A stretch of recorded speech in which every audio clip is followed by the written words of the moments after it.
So, day three, we're going to dive right in, you guys. Today, I'm going to be taking the lead and we're going to be focusing on the mindset around money. Okay. So, a lot of us think when we've got money stressors, money struggles, that you just need more money and then those struggles will disappear. You just need to make more. You just need to work harder. You just need to fight more. You need to spend less, right? But a lot of those things are only pieces of what's leading to our stressors with finances. It's our mindset about money. How did your parents deal with money when you were growing up? What do you believe to be true about money? How do you feel and what do you think about how you spend money? All of those little pieces that are in your brain, those programs, if you will, are the things that can lead to unhealthy financial habits, disorganization with money, fear around money, impulse buying, right? Our brain's programs are what feed our body and our choices and decisions that we make. So today we're going to kind of look at the programs that you guys have in your brain that could be leading to some of the stress you're experiencing. So I know, Katie, you talked about one of the biggest things is like the debt you have, credit card debt, things like that, spending that, swiping that card. Marcia, I know you relate to that as well. So we're going to figure out like what's behind that action.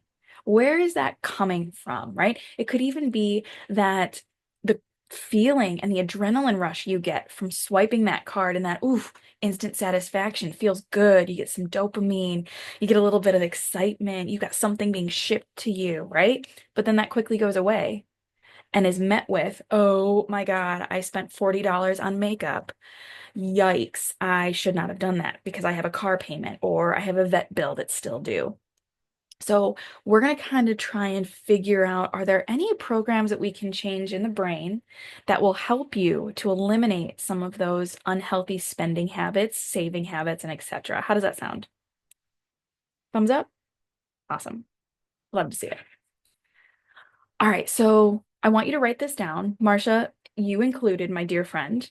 Um, I release any limiting beliefs about money and embrace an abundant mindset.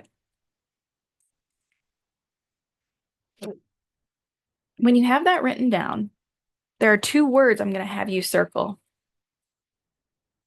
I'm going to write this down for myself too.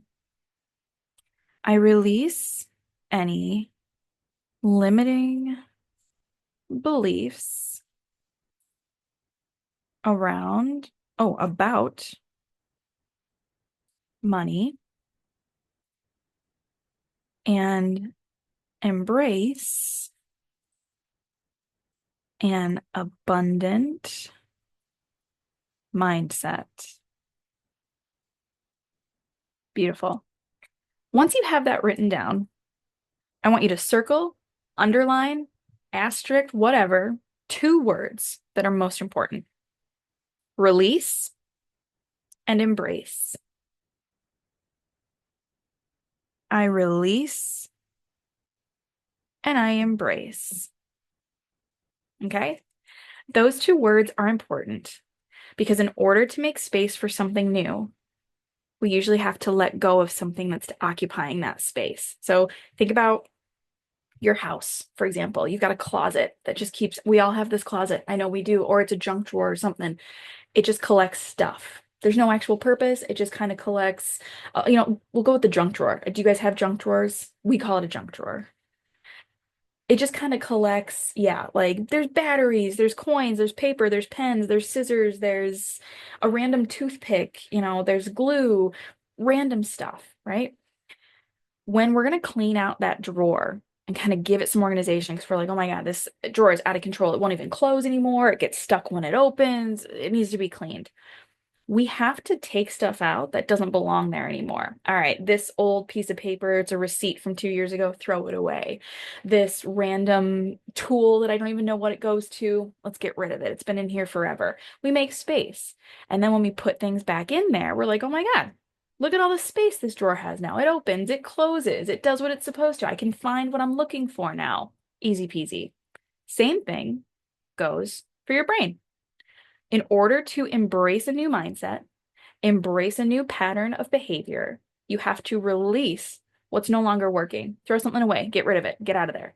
So we're going to do that today. We're going to start identifying what you're going to release and thinking about what instead you would like to embrace. All right.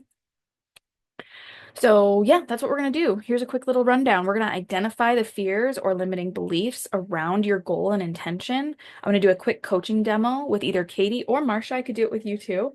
But Katie, you can volunteer. But since we've got a small group today, either one of you, I don't care, would be good. And then we're going to explore and identify more limiting beliefs that could be in your way of accessing that abundant mindset. And I have a worksheet I'm going to give to you guys. Oh my God, I just looked at my calendar, at my clock at 11:11. You guys, I'm writing that down. That's huge. That's huge. 11:11 is a powerful number for manifestation and all sorts of things. So we'll talk about that later. But I have a worksheet I'm going to give you guys that you can use yourself to identify any other programs, limiting beliefs, fears, past experiences that may be contributing to some of your unhealthy money habits, that may be leading to some of your stressors with money. Okay. So this is going to be a fun worksheet. I'll show that to you guys a little bit later. All right. So first things first, write down your goal. We put a goal together on day one. I want you to write it down or have it out in front of you if you've already written it down somewhere. And my goal, if I remember correctly, I think mine was like signing 10 to 15 new clients this year. Yeah, that's my goal. I will sign 10 to 15 new clients this year because my money struggle was saving for the future. I have enough money coming in to afford where I am right now, but saving for the future, vacations, trips, college fund for my daughter, whatever, that's been harder. So I need to have more money coming in, which means putting more effort for me as the business owner into marketing myself, putting myself out there, finding clients. So my goal is to sign 10 to 15 new clients this year. And on day one, we talked about action steps, right? I'm going to personally post on social media a little bit more often. I'm going to try out new platforms. I'm going to have workshops around the every couple of months this year. I'm going to go to my local library and see if I can host like a community event and introduce people to hypnosis, things like that. So once you have your goal, give me a thumbs up. Awesome. Love to see it. All right. When you think about your goal, what immediately comes up in your mind? Sit with it for a second. If you have to read your goal and just notice what comes up. It can be anything. Is it, what about this? Is it, I don't know what I'll do about that. Just notice what your brain immediately says when you think about this goal. I'll give you an example. All right. When I look at my goal, I will sign 10 to 15 new clients this year. Immediately, there's a thought that pops in my head. Yeah, right. So I'm going to write that down. Yeah, right. So there's a part of me that doesn't believe this is possible. All right, I'm going to read my goal again. I will sign 10 to 15 new clients this year. How? Question mark. That's the next thing. How? How are you going to do that? Like this part of me really questions my ability to do that. So I'm going to write down how? Question mark. I'm going to read it again. I will sign 10 to 15 new clients this year. But what if I'm not ready? That's something that's coming up. Something else that came up with the what if I'm not ready is, but that's a lot more work. Do you see what I'm saying? I'm kind of just letting whatever my brain fills in after I read my goal, I'm letting it happen and I'm just writing it down. That's what I want you to do. Under your goal, write the limiting thoughts you have about it. Do either of you want to share any of the thoughts that were coming up? Or do you have any questions? Yeah, go for it, Katie. Um, I wrote a couple of short-term goals since we started. Not this one, but before. And Nice. originally, I took a class on this where it's like our teacher told us to break it down into steps. Mhm. And so the first one I did was each paycheck I get, I'm going to put $20 in savings, each one. Love that. And I did it the first week and the second week, and I haven't done it this past week because I'm actually going to get my windshield fixed after. Yay. So it's like I need that money Yeah. for that. Yeah. Um, but another one just for today is I would like to get rid of at least one credit card, just like completely, just not have it anymore. That's a great one. And one of the thoughts that came up was, what if an emergency happens and I do need that card? Okay. Um, Fair. it's like, what if I Oh, don't have enough money for that, for something that happens that I do need to use a credit card for? yes. Okay. Hold on. I'm gonna write this down so I don't lose it. That was so good. This is so good. Yes, exactly what you just did. That thought you noticed that what if I need it for an emergency? Perfect. All right. So your goal, one of your sub goals really, because you kind of went off and made your own outside of what we did the first week. I love that you did that. Here are some other goals I'm going to work towards. Congratulations. This goal was to completely get rid of one of your credit cards, right? Like close the account. It no longer exists. It's no longer in your wallet. Cut it up, throw it away. Yeah. Yes. Awesome. All right. So get rid of one credit card. All right. And the thought that came up was, what if I need it?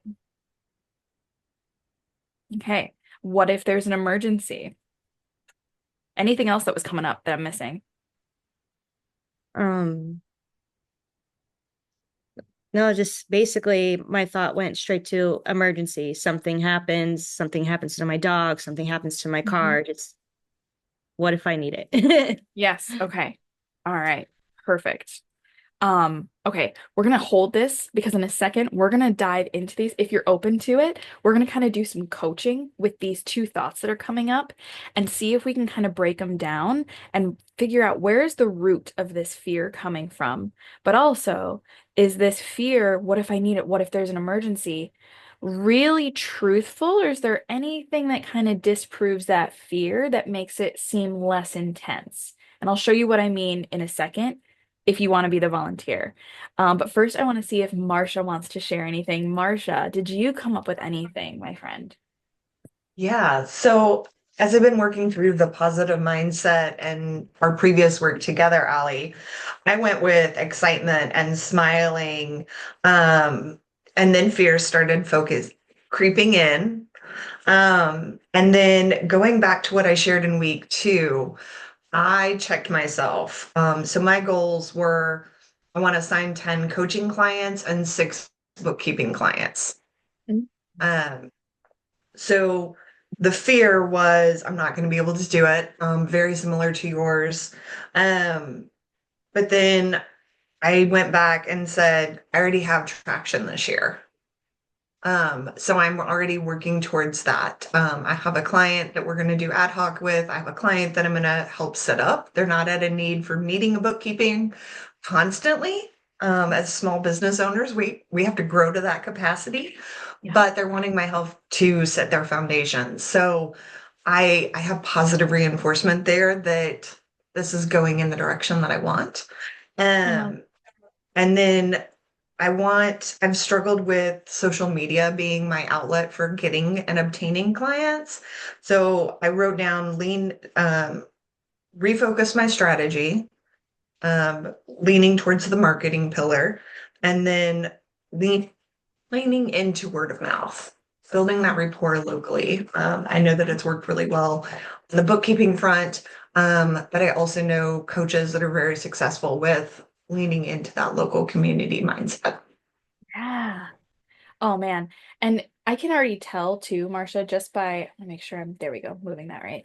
Um, I can already tell because we've done work together in the past on shifting that mindset. It's become a little bit easier for you to go, okay, I see the thought. I see it's coming from a place of anxiety, fear, limitation. Let's explore the opposite of that, right? Let's disprove Yes. that because more than likely it's not even true, right? So I hear you being able to flip back and forth a little bit more, which is so cool to see you Yes. do. Um, yeah, I love this for you. So you want to sign these clients, but immediately that fear came up like, well, what if I don't? What if it doesn't? How am I going to do that, right? What do I do to get that? You've already got traction. And because you shifted your mindset, did you see or hear yourself say, like, there are so many possibilities, right? I've got all these opportunities out here, right? When we come from a closed mindset, meaning we're letting that limiting belief, what if I need it? What if it doesn't work out? What if I can't, right? That's very negative. It's very focused on the outcome not happening, stress, struggle, challenge, right? When we have that mindset, it closes us off to all the possibilities that are around us.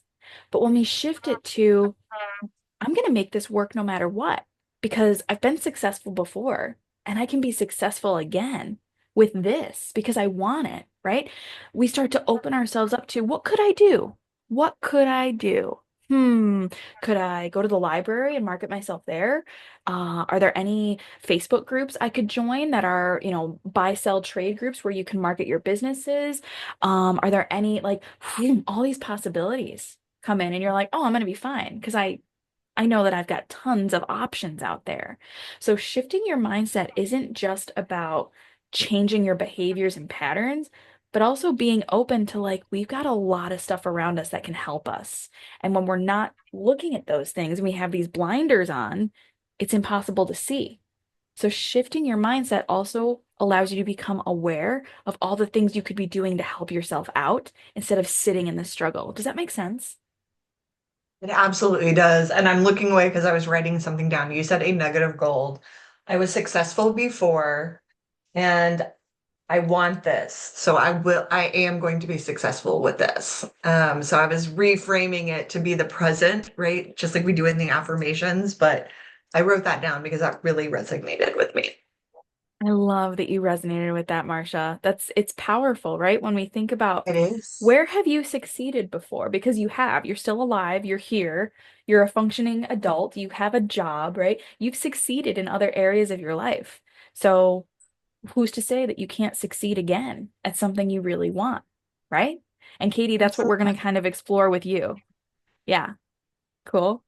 Um, yeah, Marcia, thank you for sharing that. I really appreciate it. If there's time, I'd love to come and like do a little bit of coaching with you as well and see if I can help you through this, but we'll monitor time.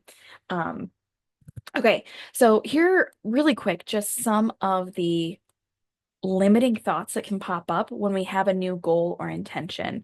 This is going to be a really hard goal to achieve.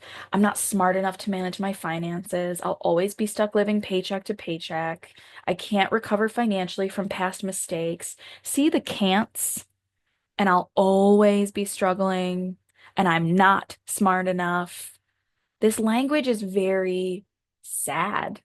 This language is very stressful, stress inducing. My family or upbringing means I'm destined to struggle financially. Marcia, you are the queen of your upbringing, kind of showing you the way for financial abundance because I know your history with your parents and money and how disorganized it was a lot of the time. So it could be super easy for you to have this belief pop up. My family or upbringing means I am destined to struggle financially. I will never be able to recover, right? I will always be disorganized. You, my friend, did the polar opposite. You said, because of my disorganized upbringing with finances, I am very organized. I am very successful. I know what I'm talking about and what I need to do. So that's a beautiful example of either choosing to live in the struggle and being like, nope, my upbringing made me what I am. I'm a disorganized, sloppy mess when it comes to money. You sure if that's the reality you want to live in, you want to believe that's true, okay, right? And if it works for you, go for it. But I guarantee it's going to bring about more stress and frustration and hardship for you. You literally lived it and then said, I will not let this become my future. I know I'm capable of being more organized and better with my money, and I'm going to do that. That's shifting to the powerful, positive mindset, which is amazing to see. So these were just some examples that I'd put down there. What I want you to do is keep track of any of the limiting thoughts that come up when you think about your financial goal or any other goals you have for yourself. I have a goal to redo my upstairs bathroom, my master bathroom. It's the same as when we bought the house. I want more color. I want more vibrancy. It's very bland. It's just like a gray color. I really want to put like a fun wallpaper on the wall, and I found some that's really funny. It's like a farm scene. So there's just like a little barn, and there's some trees, and there's some cows. And then as you look at, you're like, wow, this is like a beautiful farm scene wallpaper. Sorry, is that a Yeti? That's a Yeti. Okay. Wow. Oh, look, there's some cows and some ho is that a spaceship lifting up a cow? That's a spaceship lifting up a cow. I love that wallpaper. It seems so cute, but then when you really look at it a little bit closer, like some weird shit's going on. So I want to do that, but it costs money and it takes time. And those things are really a struggle to come by right now. So I have that goal for myself to redo the bathroom, but there's so many limitations that are coming up in my head. You don't have the time for this. That's not a necessity to spend money on wallpaper, right? You don't have the money to do that right now. You're not very creative or designy. Like you should hire a designer to do this. Lots of limitations.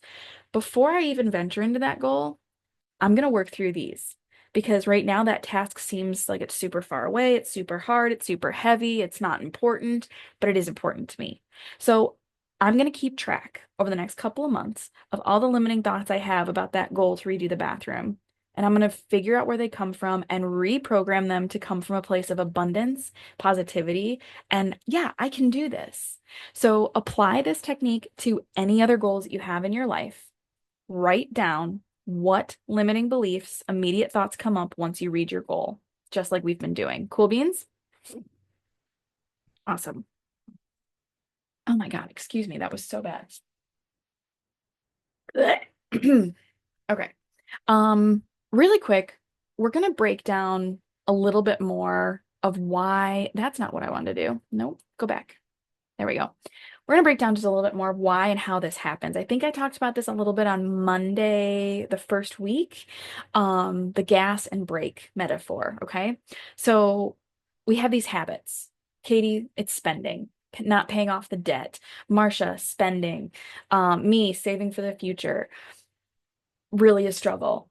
But we have these goals. And to reach those goals, we have to change some of our habits. We have to change the way we spend. We have to change the way we organize. We have to change the way we market our businesses so we get more income so we can save. We got to make a change to a behavior or a habit that we have. So often, we all sit there and go, I've got this goal. I'm going to lose weight. I'm going to make more money. I'm going to do the thing. It's going to be great. Our spirit's desire is there. That's why I never like it when people say if they wanted to, they would, right? Like when we think of relationships we have with people, if they wanted to care about you, they would. If they wanted to call, they would. They don't care about you, or that person just doesn't care. They actually might care. They might care a lot, right? They have that spirit, they have that desire. They want to do the thing. They want, for example, this is a really hard example, but people who struggle with addiction, if they wanted to get sober, they would, right? They probably do. They probably really want to get out of this part of their life where they are stuck, struggling. They probably don't like that they're addicted to this stuff. But there's a program in their head that is telling them they can't stop. If they stop drinking, smoking, doing drugs, all these bad things are going to happen. They don't know how to stop, right? The desire is there, but the brain's programming is hitting the brake. It's saying, no, we can't, right? So that's where I like to remind people, you can't move in a car and make forward motion if you're hitting the gas and the brake at the same time. The gas is your spirit's authentic desire for that financial balance and ease. It's someone's desire to get sober. It's someone's desire to buy a house. It's someone's desire to whatever, right? That want that we have. I want something for my life. But if that desire isn't aligned with the right programming in our brain. The desire is hitting the gas, but our brain is hitting the brake and saying no because of all these reasons. We can't do it. We don't have enough money. We're not smart enough. It's never going to work. We don't know how. It's too hard, right? And our brain's not doing that to piss us off. It's not doing that intentionally to make things harder. It's doing that out of protection. Your brain is programmed to protect you, make you survive as long as you can. That's its job. So if anything seems like a threat, and new things are often threatening because there's a lot of unknowns, there's a lot of change. Change is often threatening to the brain. If we carry these programs that keep us right here in this safe zone, which is what they're doing, then it's going to be a million times harder to get out of that safe zone and learn that it's actually safe outside of that too, right? You're still in your safe zone. It just looks a little different, a little bigger, a little wider. Okay. So this is why exploring those beliefs and those thoughts and those programs that come up are so important. If you want to be hitting the gas and there be no brake, all of you is on board. So you take those habits, change them, make the change, make it feel easy. You're doing all the things right. You don't have to think about it. You're just doing it. You just paid off that card, or you got rid of the card and there was no fear, no worry, no problem. Your goal is accomplished. You got to make sure that parts of you aren't hitting the brake. Does that make sense? Epic. Epic. All right. So now we're going to do a coaching demo.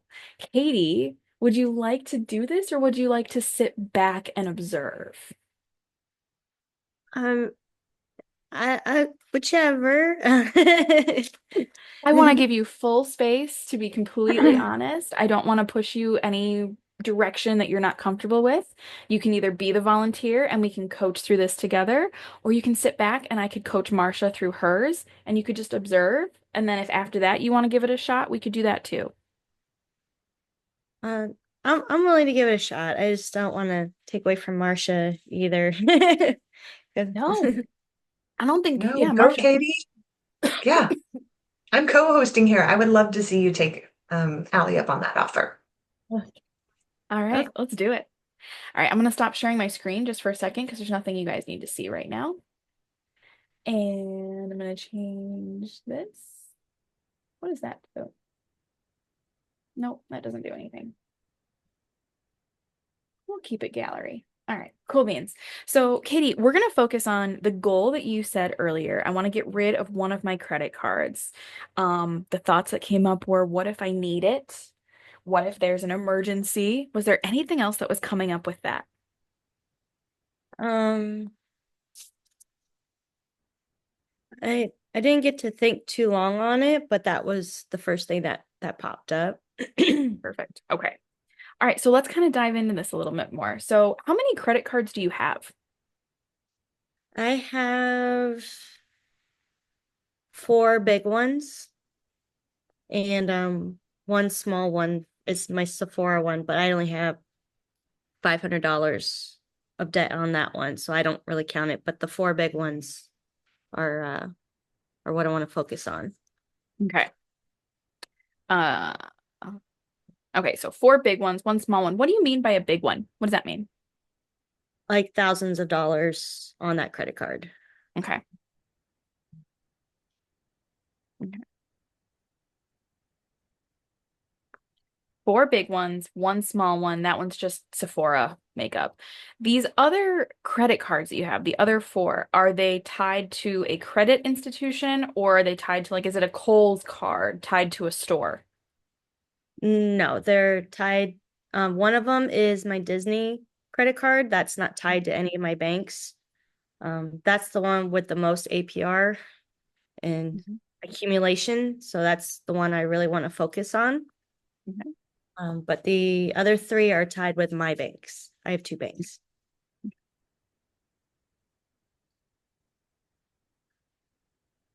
Okay. And which is the one that you want to try to get rid of? My Disney one. Disney one. All right. What do you use to what do you spend on that Disney one? What do you use it So for? I don't really use it. It's just an accumulation of just like big purchases I had to do. Like one was for my teeth, another one was a vet visit that was just like that one of my kitties passed away, and they were trying to keep him alive, so that cost more money. So a big chunk went on it for that. And then it's just like I was trying not to use it, but because of how much interest it generates, it builds up really quickly on that one. So Yeah. it's just it's tied in with like on my phone, like charge points on it. Like I like what we talked about last week, Marcia. That's what I'm was planning on doing either this week or next week, where I'm just taking that card off because it gets like the little purchases here and there, Yeah, even though I'm it's not really trying easy. it.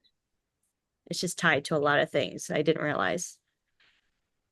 Crazy. That's crazy. I love that one of your action steps is first to just like remove that card from anything on your phone. Like disconnect it from Apple Pay, disconnect it from TikTok Shop, disconnect it from Amazon so it's not even an option anymore. That's so smart. So you've used this Disney credit card mainly for big expenses that we weren't expecting, right? Like teeth, dentist cleanings, or needing to get root canals or something, vet bills that we weren't really expecting, not just a generic like, oh, this is what we pay to do our annual checkups or a teeth cleaning for the dogs or shots and immunizations. This is like the card that you would put big medical expenses on for your pets. Am I understanding correctly? Yeah, that's what I've Yeah. used. Awesome. Okay. And then you have three other credit cards, correct? That also you put expenses on, correct? Yeah.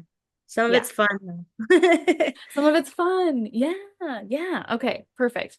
So going back, your goal is to get rid of the Disney card, cut it up, close the account, pay it off, right? I'm going to ask a financial question I don't know the answer to. Marcia, feel free to help me. If one wants to close an account with a credit card, I'm assuming you have to pay off the debt completely before you close it, or no? Yes. You do have to pay off the debt before, but you could have them like freeze it or, not allow you to put future purchases on it. It will continue to accumulate that ongoing interest, Katie, Interest. as you're saying. And then the only other call out I'd make before you close it, kudos, set it aside. And not from the mindset of you need it from an emergency perspective, but just think through the full picture. Your credit score is built on how many accounts you have open, the standing of those, and what's your debt to income ratio. So having it open without spending it may be better for your credit score. Um, but it may, if it's going to be a tool that's used to enable you to spend, then it's going to be better to take that, one-time hit to lower that credit score temporarily. And of course, as your other cards and items on your credit are in good standing, that will continue to build that credit back up. But just another pillar to look at and consider, Yeah, Yeah, Katie, what do you think? not to add to that. oh, yeah, that's a fear. That's why like I want to get rid of it, because it's the temptation. Like just having it in my desk is doesn't work. Yeah, Yeah. And fair. I understand that. I've done that too, and then it's creeped back into my wallet. So you're not alone there, Katie. Yeah. Yeah. Okay, so we want to get rid of the Disney card. One of the things you have three other cards that you still have access to. So one of the things that I heard you say was, um, hang on, let me go back and make sure I get this right. Yeah, what if I need it? What if there's an emergency? So let's explore that. Let's say you do close the card. Imagine for a second that you've closed it, you've paid it off, you've froze the account, whatever you've done, it's disconnected from your apps, it's disconnected from your phone, it's no longer sitting in your office. You have froze the account, so you can't put any new charges on it. Um, and then let's say 6 months from now, boom, something comes up that you gotta, oh my gosh, the dog got hurt, heaven forbid. The cat is sick. The radiator blew, that we need a new fridge because our fridge died, right? Something big unexpected happens. What could you do? Um, honestly, is probably I would ask my husband to pay for it. Okay. Yeah. Ask your partner to help out. Absolutely. Absolutely. That's what they're there for. What else could you do? Um, I guess really think about whether it's a necessity or not, or if it Mm, needs to be replaced. That's a good one. What about the other three cards you have? Let's say that this was a purchase you had to make and it was going to be like upwards of 300 plus dollars, right? Something like that. What about those other three credit cards that you still have open? They're still pretty high up with how much is on them, so I couldn't even use them if I wanted to. Okay. So this card that you're trying to get rid of is the one that has the bigger what's the word I'm looking for? Credit line available, right? So you can still make some charges and you're not maxing it out, correct? Mhm. Okay. So the other cards, so this kind of goes back to your other goal of paying off some of your debt, correct? Mhm. Yeah. So what if I need it? That's the thought that keeps coming up. What if I need it? What could you possibly need it for? Um, if I don't have enough in my account for anything I need to get, if it's not money I have access to at the moment, then yeah, and I have to pay for it. Mm-hmm. It's, Mm-hmm. it's right there. I Okay. have to. Yeah. I love that you said you have your partner who's there to help you as well. You could always ask your husband, like, hey, can you help out? This was not something we were expecting to have happen, but money's tight right now. So there's always that. You have a partner. Um, I'm gonna throw you a curveball here. What if you don't need it? Explore that for a second. What if you close the account or you freeze it, you do whatever, and you realize you don't need it? That would be a relief. Mm-hmm. Yeah. So what's the benefit of telling yourself, what if I need it, when there's just as much of a likelihood that you won't, right? Let's see what Marcia said. I feel like she put something powerful in the comments. What if the larger card is paid off, and since then she has been able to pay down the other cards? Ooh, Marcia, elaborate, please.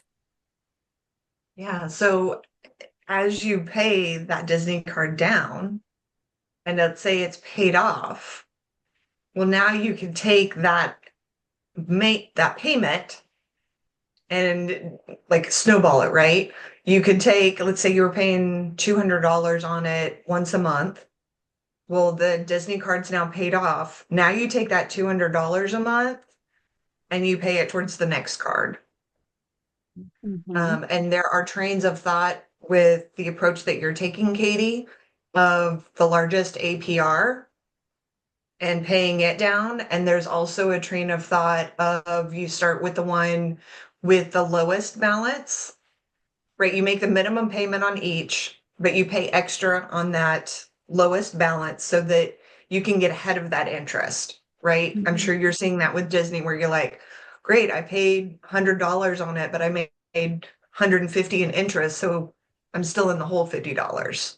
But if you pay that smallest card off, now you have that minimum payment for the next card plus that payment that you were putting towards the other card. And so now you start accumulating that until you get the second card. And by the time you make it to the third card, now you're taking the payment from the minimum payment plus card A plus B, Mm-hmm. right? And so it's called the snowball effect because the ball's growing as you get there. But there are different strategies, and you need to look at your finances and see which makes best for you. Um, but those are some considerations as you tackle that. Um, because there can be some things that would benefit knocking off the smaller balls first before the Disney card in that sense, Mm-hmm. for your long-term strategy. But I know very well firsthand how that interest it eats you. Eats you alive, doesn't it? Yeah. Mhm. Wouldn't it be Like the easier Yeti in the too? wallpaper. Yes, I love it. Wouldn't it be easier too if credit card companies were just more understanding? It would make everybody's life so much easier, and we wouldn't be having to sit here in a workshop and talk about credit card debt and how to pay it off and interest if they just went, you know what, we're going to give you guys a break. You do a really good job. You don't, a lot of you don't make a lot of money. We have billionaires in our world who are trying to take it over. Like, here, let's give you a break. But that's not the reality we live in. As we've discussed, this is the bad place, right? If you've ever seen The Good Place, it's a really good show. Um, this is the bad place. So we have to do this work instead. We got to figure it out for ourselves. I love Marsha's idea. Um, I want to explore though this concept of your brain was telling you, what if we need it? That's coming from this scarce mindset, fear. I'm hearing fear. What if something happens, right? We're preparing already for something to happen. What if nothing? Do you want something bad to happen? Do you want some sort of big life event to come rock you financially, mentally, emotionally? No, I've always kind of been in that mindset where I have to be prepared. I have to be able to handle what comes at me. Mm. And that's kind of I get that from my mother. My mother is very if something happens, she's on the ball, she takes care of it. And I've tried to kind of be similar in that aspect because there are good parts to it, but at the same time, it's like I'm not my mom. Yes, Uh, that's right. Yes, yes. Okay, so I want to hold on to that. Your mom has this ability to just like when something happens, she's on it, right? She takes control, she fixes it, she does what needs to be done to get through whatever it was. A lot of us feel like I need to be prepared for the worst case scenario because then when the worst case scenario happens, I'm not thrown off. Mhm. But guess what? It never fucking works and it doesn't do anything except put you in a heightened state of stress all the time because your nervous system is waiting for that other shoe to drop. So you're ignoring the good things that are happening because, yeah, good thing, but bad thing might happen, right? Think of it this way. If you live in what's called the Tornado Alley, which I think, Marsha, you live in Tornado Alley, do you not? Yeah.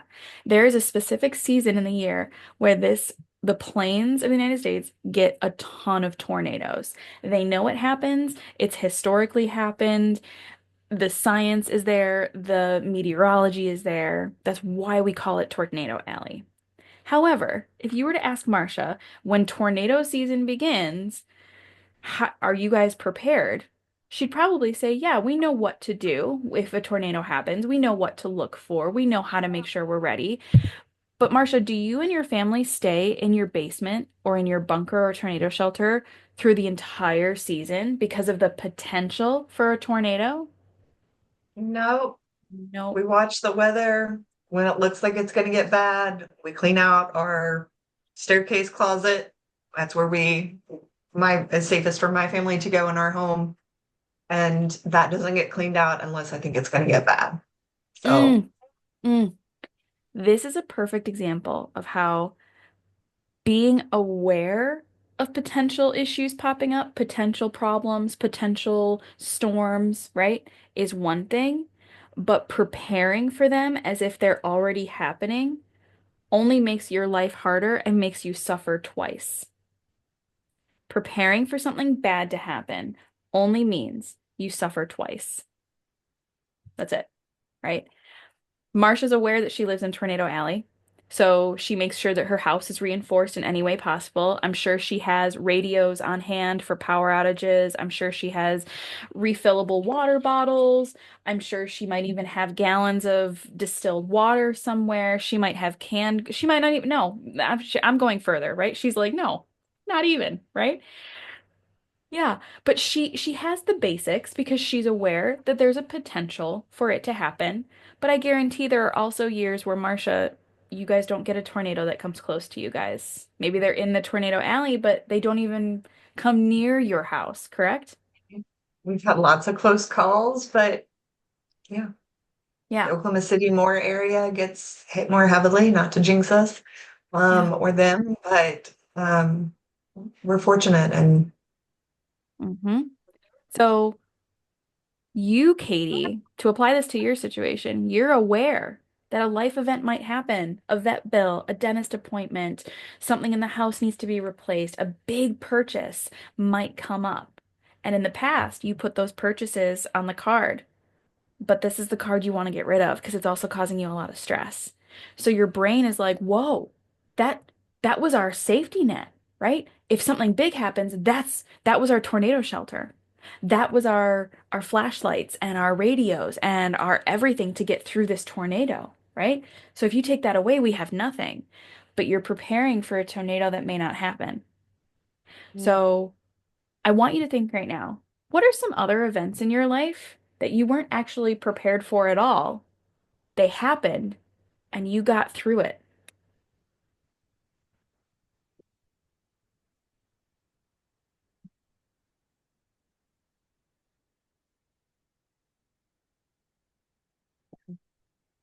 Yeah, I'm not sure. It's something I have to think on. Think on it for sure. Something in your life that's happened that you were not prepared for. There was no warning. You didn't know to prepare for it. You didn't know to think about it. It just happened and you dealt with it. You survived and you succeeded and you got through whatever it was. All right. I'll give you an example of what was one for me.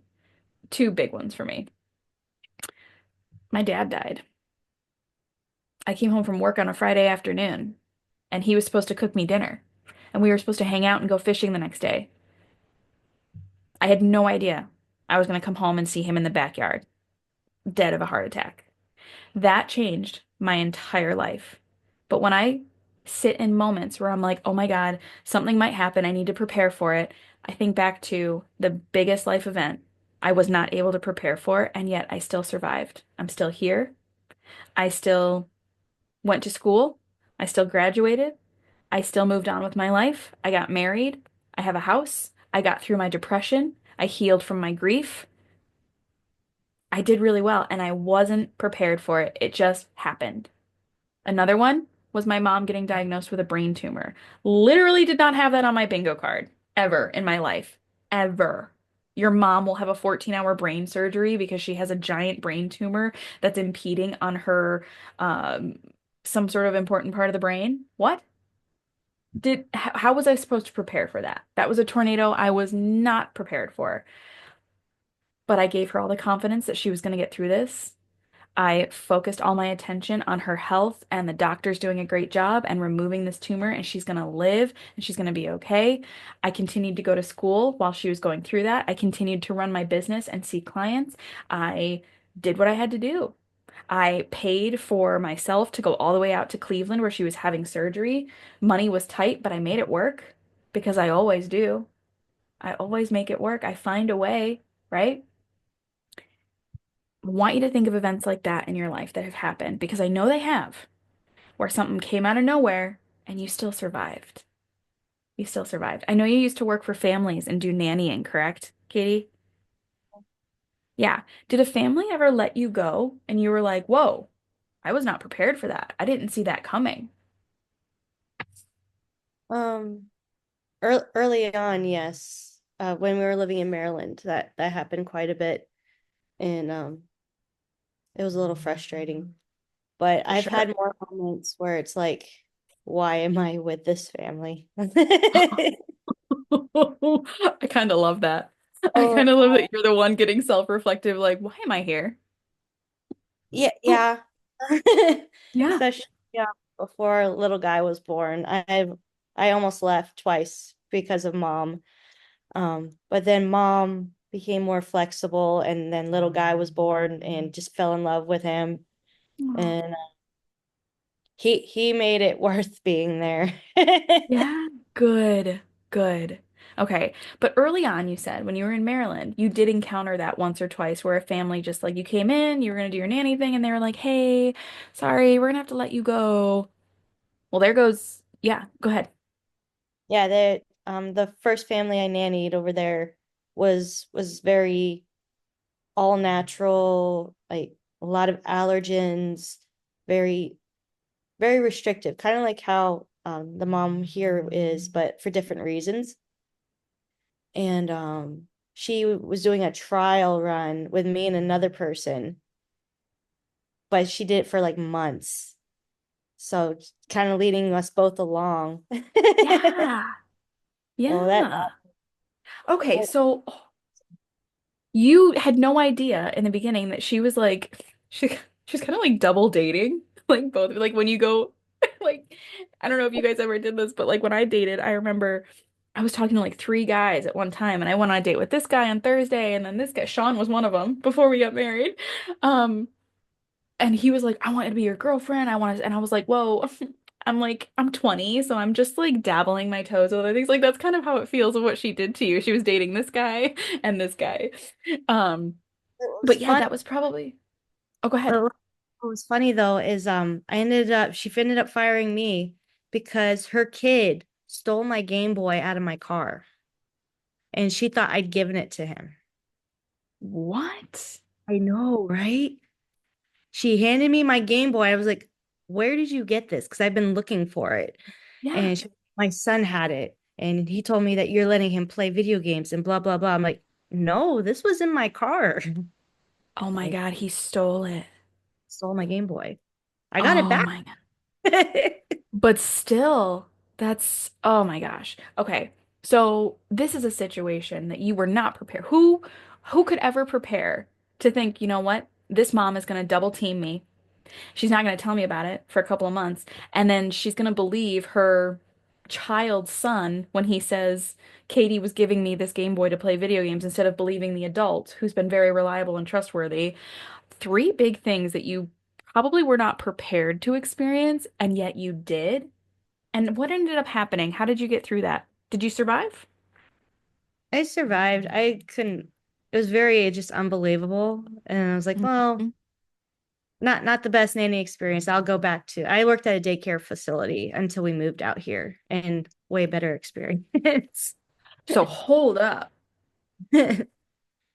Big thing happens, right? You were not prepared to be let go like that, to be toyed around with for months at a time.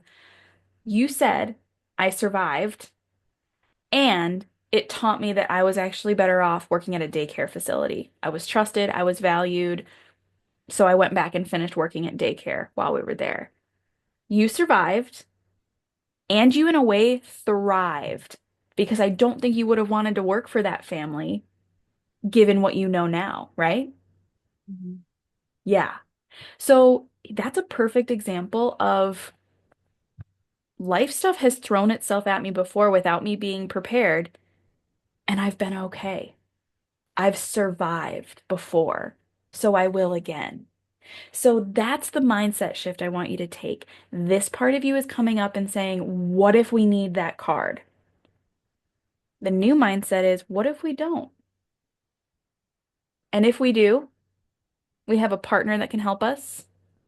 We have income that we're going to be shifting around, right? We have the overall goal to pay off the other cards. So, what if the life event you're preparing yourself for doesn't happen until 6 months down the line? How much could you pay off one of those other cards in that time? You could make a lot of progress. $200 every month, $100, $20, $50, doesn't matter. It could change every month. But you could go the next 6 to 9 months without having anything big happen, and you could make all this progress. So now one of your other cards has enough space on it where if something does happen, you have this. You have your partner and you have the card that you've been working on paying off for a while, right? Yeah, you have options. Keeping this card is not the only option, is it? No. No. Right. So when Yeah. that thought comes up, what if I need it? What if there's an emergency? What are you going to think now instead? I got this. Got this. What if I don't need it? What if I need it? What if I don't? What if nothing happens? What if there's no tornado? And if there is a tornado, I've got this. I've handled tornadoes before. I've got this, right? Bring it back to your strength and resilience. You've survived crazy stuff before, and I want you to keep thinking about that, right? Keep thinking about the things that you have survived, conquered, lived through, been successful with. And reminder, success is what you define as success. There are other coaches out there that have coaching businesses that make six figures.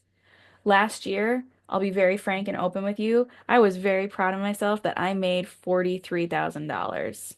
That was a huge, huge thing for me. Thank you. Compared to other people, though, other coaches would be like, that's it. Oh my God, that's for me, that was success because I officially made more money last year than my husband, who works for a big hospital, University of Michigan. Huge. He makes great money. We use his insurance, and I made more than him, and I built my business. That's success for me, right?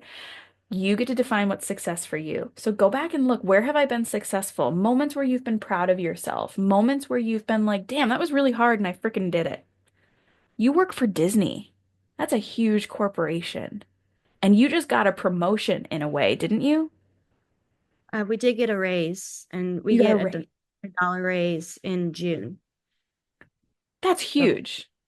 That's that's success, right? So you guys get it. I don't even need to go into it anymore. Katie, you have survived and been successful in other areas of your life. You got a raise from Disney. You've got good things coming to you. You've got a partner who also has a job. So if you get into a financially stressful situation, you know you can rely on him. You guys can figure it out. You're smart, right? You're capable. Instead of preparing for what if something bad happens? What if nothing bad happens? What if there is no emergency? What if there is no tornado? Focus on paying off that debt a little bit at a time, a little bit at a time. And if in the future something does happen, you've got your husband that will help you. You've got other cards that you will be paying off over the next couple of months, changing your balance and things like that, so that if you need it, if there is a tornado, you've got some options. You've got some things to do, right? I'm gonna Katie, jump in. yeah. So once we get those credit cards paid off, Katie, guess what's now going into savings? You have that emergency nest. mhm. I've seen where it's great to start with 1,000 so that you can, that emergency vet bill, that windshield that breaks, you can get those quick wins.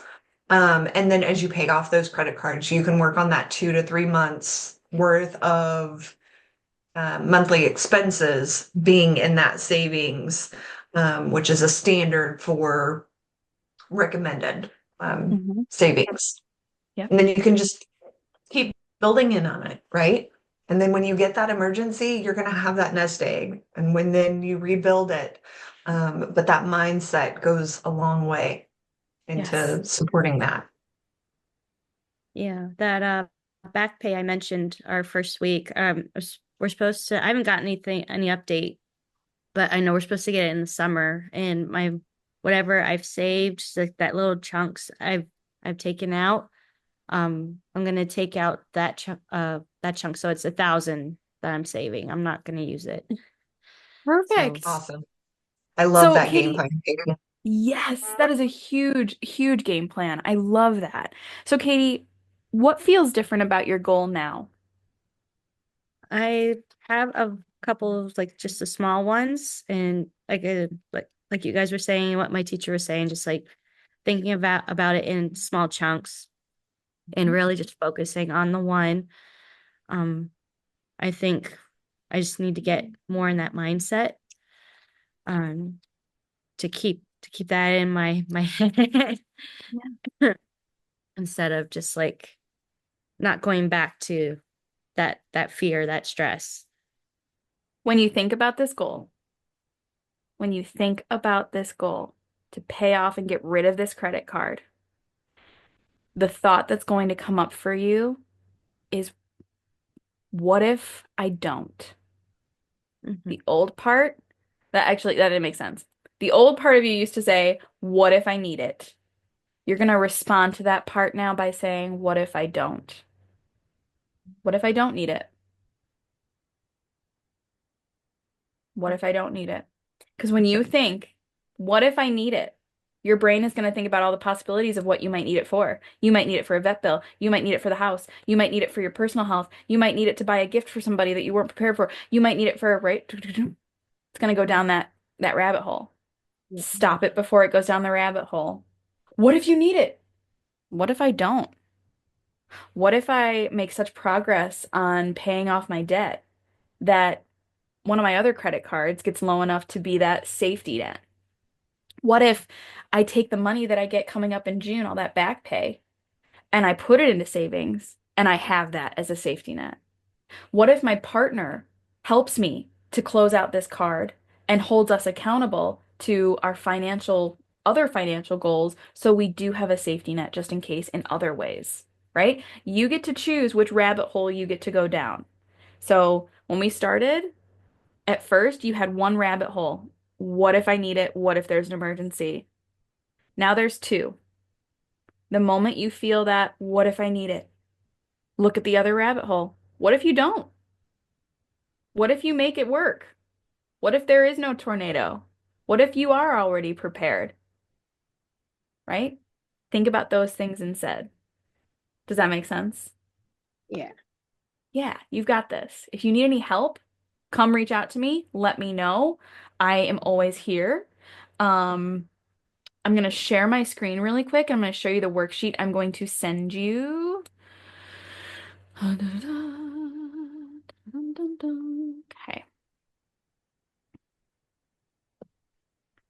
That's a bunch of craziness. Boop, boop, boop, boop, boop.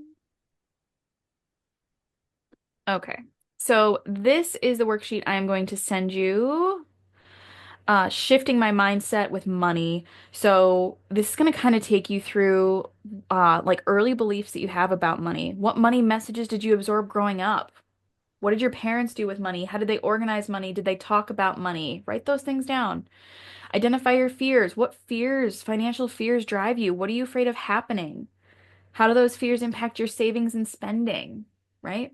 We already discussed one of the fears today is what if I need it? What if an emergency comes up? Is that still a fear of yours or has that shifted, Katie, since we've been talking? It's still a fear, but it's something I will work on. Do you feel more confident to handle that outcome? Should it happen? Should you need it? Not yet, but Okay, I'll that's fair. Give it time. Give it time.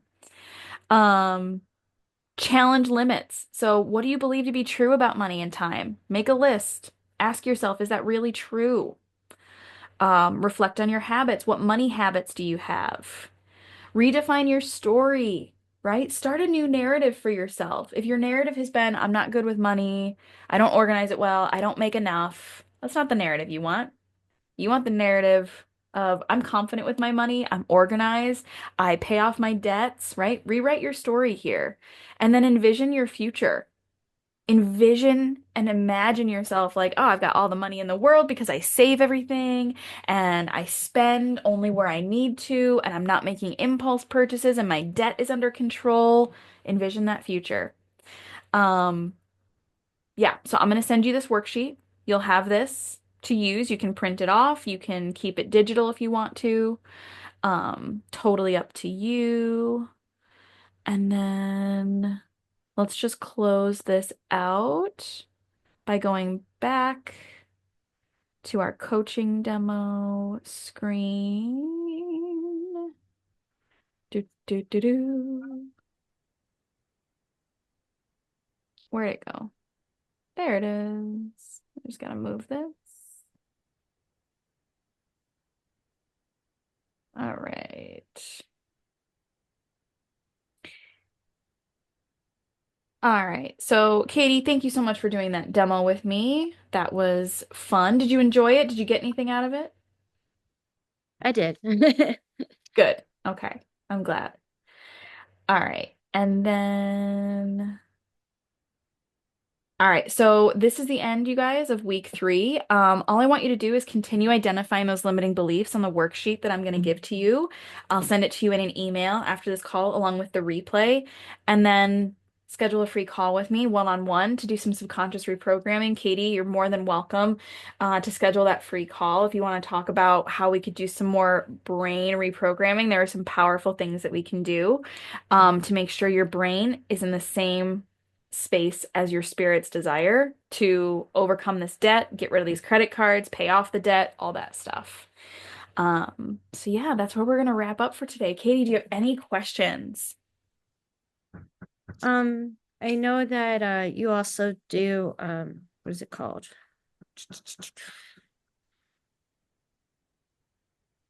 The the hypnosis stuff. I'm not Hmm. sure it would work for me, but how do you do that online? Yeah, yeah. So first of all, if you believe it won't work for you, then guess what? It won't It's work not for going to me. work for you. Yeah, yeah. It's really that simple. Um, everybody in the world can be hypnotized. Everybody can. You've actually experienced hypnosis before. Have you ever been driving on your way home from work and you get home and you pull in your driveway or you pull in your car park and you're like, wow, how did I get home? That was a really fast ride, right? Like I don't even remember being on the highway. I don't even remember pulling into my driveway. Like I just got home, right? It's called highway hypnosis. It's when your conscious brain gets relaxed and says, "Hey, I know this drive. I make this drive every day. I don't even need to be present for this." And your subconscious mind kind of just takes over. It knows what to do. It knows where to go. It knows the stoplights. It knows exactly how to get home. So you kind of just like zone out. You're still doing it. You're still driving. You're hitting the gas. You're hitting the brake. You were there, but you weren't really consciously aware of it. It's called highway hypnosis, right? Your conscious mind gets relaxed. Your subconscious mind takes over and does what it needs to. So we've all experienced hypnosis before without really realizing it. If you go into hypnosis and you think it won't work for me, then it's not going to work for you because you're telling your brain this is not going to work. So your brain's going to follow that command and say, okay, this is not going to work for us. But if you go in and you say, I know I can be hypnotized, I know it's possible to be hypnotized, I'm open to being hypnotized, and you carry that with you through the experience, you have a more likelihood of being hypnotized. So, virtually, it works the same as doing it in person. It's really very simple. We relax your conscious brain, and I just kind of guide you through some breathing exercises. We take some nice deep breaths. We get into the body. We feel the body get heavy. You feel super relaxed. And then once you're in that relaxed state, your subconscious mind is open. And so we use that opening to our advantage. And I speak the language of your subconscious mind. And that language is in repetition, metaphors, imagery, and powerful suggestions. So we pack your subconscious mind with whatever we want it to focus on. So for you, if we were going to do hypnosis around this, we would focus on the outcome of paying off that debt. Saving that money is easy. Pulling $20. See yourself moving $20 out of your paycheck into a savings account. See yourself every month making a minimum monthly payment on the credit cards. Um, we would add some suggestions in there that you can do this because you've done hard things before, have you not? Things like that. Your unconscious, subconscious brain also loves ambiguity, right? Things that kind of don't make sense, run-on sentences. There's not a lot of clarity because your conscious mind is going to want to get in there and be like, wait, that didn't make, oh, but your conscious mind is relaxed. It's on a beach in Mexico going, right? So your subconscious mind just goes, sure, we'll take that suggestion. It didn't really make a lot of sense, but that's fine, sure. And then when you get out of that hypnosis, after listening to it a couple of times, doing a couple of sessions, your subconscious mind takes those suggestions and makes them real and makes them new programs. So you notice the behavior of saving money feels easy now. Like all of a sudden you're just, wow, that was easy to just put that money away. I didn't even think about it. I didn't worry about it. I didn't stress about it. I just did it, right? Wow, that coffee I used to get on the way to work every morning, I don't want it. I because I don't need it. What I need to do more is pay off my debt, and that's where my brain's focus is. So that coffee doesn't even seem to bother me anymore that I don't want it. Um, One of the hypnosis I did with a client that was really powerful was she was pulling out her hair post-COVID.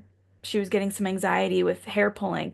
She had developed a pretty bad bald spot, and she hadn't gone to get her hair done at a salon in over 3 years.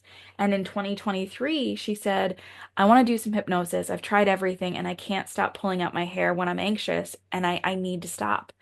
And we did 3 sessions together. I gave her a recording to listen to on her own. She said the worst place she was doing it was in her car while she drove home from work. She would just sit there and pull. We replaced that habit in her brain with flossing her teeth. So she would, in her car, that behavior now, that pull that she had to do something while she drove, wasn't pulling her hair. it was flossing her teeth. So she kept flossers in her car and she would just floss her teeth. She stopped pulling her hair out for so long that the hair started to grow back and she was able to go to a salon and get her hair cut and colored for the first time in 3 years. So it's all about changing the way your brain views behaviors, views habits. But yeah, we could talk about hypnosis more if you want to on a one-on-one call. Cool. Yeah, I just I'm wondering if it would help with my impulsivity. Um, because a lot of the times it's just I'm bored. Mm-hmm. Mm-hmm. Absolutely. Yeah. Sasha actually, I'm sad she's not here because she's doing an inspection on a house, but we did a hypnosis for her on impulse buying and we replaced the impulse purchase on Amazon. That's where hers was just buy now, buy now, buy now. So we replaced the behavior with doing her arts and crafts. When she wants that dopamine hit, when she feels bored and she wants to do something, or she's stressed and she's anxious and she wants to feel good, we imagine and visualize her going into her arts and crafts room, playing with acrylics, playing with paints, playing with yarn, doing some sort of craft with her hands, makes her feel good. She accomplishes something, she finishes something. It feels same as that hit she gets when she pushes buy now. So we could totally do an impulse buying hypnosis. Absolutely. I'm gonna invite you to in the email, I'll have my link at the bottom to do a intro call with me. Let's do a discovery call and let's kind of talk about hypnosis a little bit more. We'll play some hypnosis games to get you to understand and see how hypnosis works. You'll visualize it and feel it without actually being like in the relaxed state. And you'll see that it's not scary, it's not weird, there's nothing bad happening, there's no mind control. You're just in a relaxed state. It's really fun. So we can do that more on a one-on-one call. Cool beans? Awesome. Yeah. All right, Marcia, I'll, anything? Yeah. I was just going to add in, had several hypnosis sessions with Allison, Katie, and they have been amazing. I have had, when she was my coach, I had several recordings that we were working through, that we had a call. We built out the hypnosis, our goals or objectives of that. And then she did a recording offline and gave me that recording. For me, and I know everyone is different, I went to sleep the first time, like woke up and I was like, I heard you for like 45 seconds and I was out. Um, but I woke up just very re-energized and at peace. And it was a feeling that I hadn't had before. And so we were able to do that. Allie, you did another beautiful one in a group setting at your retreat that you held. And I swear my head was asleep against the wall during that. But she just has a very collective way, very structured way of doing it and really makes you relaxed and open to that subconscious. And I still use those recordings today as I need in the areas that we built them around. Yeah, So that's awesome. I encourage you to explore it. Yeah. One Yeah, of the she can ones I help there. remember doing with I know she Marcia, can. one of the ones I remember doing with you, and I remember the call after you came into that call and you're like, oh my God, I think you even texted me that week. It was for welcoming people into your home. Like your boys wanted to have friends Yep. over and their parents to come over, and you were like, I get so nervous to have people over because I've got dust bunnies in the corner and there's stuff on the counter and I feel like my house needs to be spick and span and perfectly neat. And we talked about it a little bit more and we realized a home is lived in. It's not a model home. It's not a celebrity home that just gets lived in once a week and whatever. Your Yeah. boys live there, breathe there, poop there, eat there. You guys, like, it's messy. It's gonna have some dust bunnies in the corner. So we made a hypnosis so that she's comfortable with her home in whatever way it looks, and she's Yep. comfortable to have people in her home, no matter how much dust is on the counter or what's out on the table or whatever. She just tells people it's a lived-in space. Take it or leave it. And that week, you had some people come over, and that's exactly, you Yep. said there was no anxiety that week. You were completely fine welcoming people into your home. There was no panic. You were like, hey, it is what it is. Take it or leave it. A confidence with your space in where it was at. Like, that was a huge shift for you. Absolutely. It was a huge one, and something that still is here today with us. And Mhm. so now I put those experiences in that positive bank of, you know what? She came over, the house was a mess. She didn't leave immediately. She didn't judge me. Now she's over here every week, and I've made a best friend that our kids can play. Her and I have adult time while the kids play. So it's a beautiful thing. So Awesome. Awesome. Yeah. Katie, I'll put the link to my calendar in the email. Go ahead and follow that, schedule a call, and we'll talk more about hypnosis for you. Cool. Sounds good. Awesome. All right, you guys, we're gonna wrap up. We went way over. I'm so sorry. And it's just the three of us, and yet here we are. So I will put this recording in the email along with the limiting beliefs worksheet. Anything else you want to add before we wrap up, Marcia? no, we'll wrap everything up next week, week 4. Week We'll 4? bring it all together Yeah. and it'll be exciting closeout. Yes. We'll wrap up everything next week, like she said. I'm looking forward to it. Marcia, I hope you have a great rest of your day. Katie, I hope you have a great rest of your day. We'll definitely be in touch, and I'll see you guys next Monday, all right? You too. Bye, everyone. Bye.